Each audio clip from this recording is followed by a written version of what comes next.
অন্তর্বর্তীকালীন সরকার তো একটা নির্বাচন দিবে, আর জনগণ বেছে নিবে কোন কাকে বা এমপি করা যায়, কাকে রাষ্ট্র ক্ষমতায় নিয়ে আসা যায়।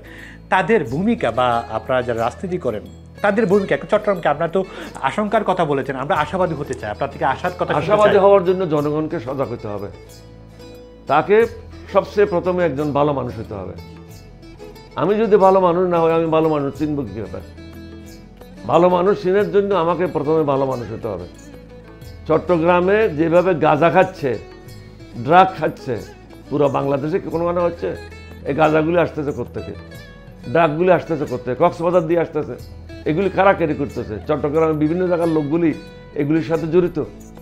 আজকে গাঁজা মুক্ত করতে পারেনি, মদ মুক্ত করতে পারেনি, অসামাজিক কার্যকলাপ থেকে মুক্ত করতে পারেনি, অথচ আমরা 12 অলিয়ার দেশের লোক, কলঙ্কিত করেছি 12 অলিয়াদেরকে। আমাদেরকে আগে ভালো মানুষ হতে হবে, ইমানদার হতে হবে, ভালো মানুষ হতে হবে, তাহলে আমরা ভালো কাজগুলি করতে পারবো। আমরা যদি নিজকে প্রস্তুত না করি, দেশের জন্য কিভাবে আমরা প্রস্তুতি নেব?